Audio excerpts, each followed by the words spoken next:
Hey guys, this time on Zip Tie Garage, we're going to be shoving 10 pounds of shat in a 5-gallon bucket. So, here we go. This is 3-cylinder Kabota, 3-cylinder Kabota gas, inline 3. So, we're going to be putting it in the old 104. I already got the nose off of it. Dragged that out of the shite hole back there. So, these pegs, we gotta shave like that much down. Want to put those legs right here and those 2 bolts. Not quite sure about this. Might have to do some rigging. So I gotta go get a pulley system from out in my barn, and I'll get back to you guys.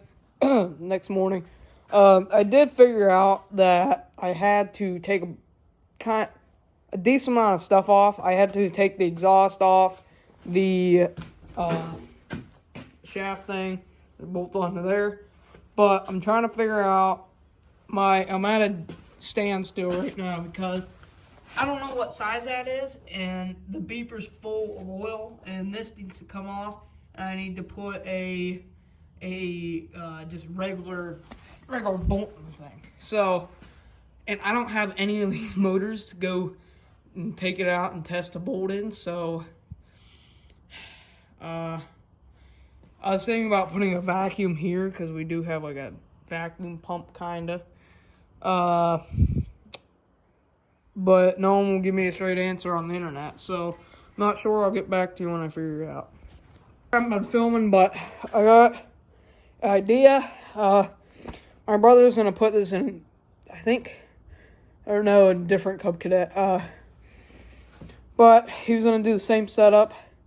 But he made a good point that if you do this, it's not going to line. You probably got to do a belt. So I'm going to jack this up and get it probably set in there. But my plan is take this rod. Okay. Tag it to that. Cut it like right there. Have this pulley sticking out right there. Get those aligned. Tack that, take that off, weld it, and then cut this like right about here.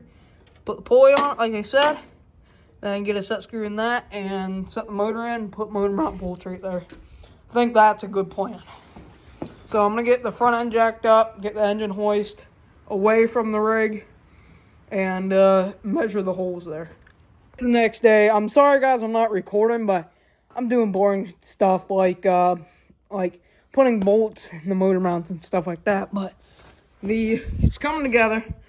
I was gonna do a pulley and belt, but I figured if I'm gonna pull this tractor, which I probably am, gonna find a little tractor pull, I am gonna smoke that belt right away. So I'm doing chain.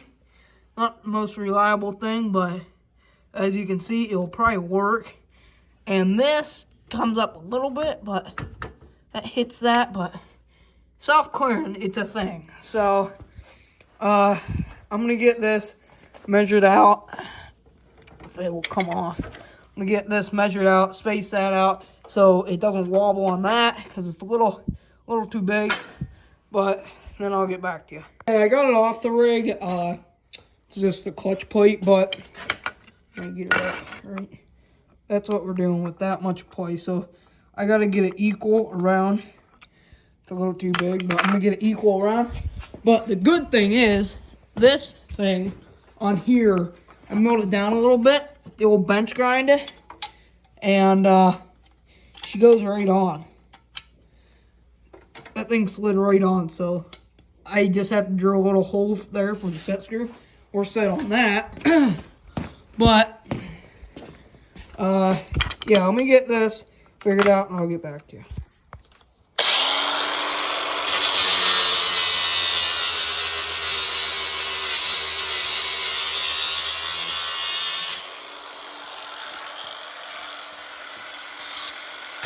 My brother's coming out. He's going to weld it with the MIG welder. It's not our MIG welder, so I don't want to bung it up, so I'm having him do it. So I got it pretty well centered. lift it off so the chain will fit. That'll be the gap. Here, I gotta get this off. But here, he has to weld that onto there, so I'm gonna get that off. Okay, guys, so made this piece, hole sawed it, just put a hole saw through it, cause this thing, she got a little weeble to it, a wobble. So we're just gonna take this, put her down there, like that, weld the beep. There you go. So, and I need to get chain, but I got these pretty lined up, like right there. That'll be perfect. So what I'm gonna do, once I get oil in this thing, I'm gonna put the rear end up and a chain.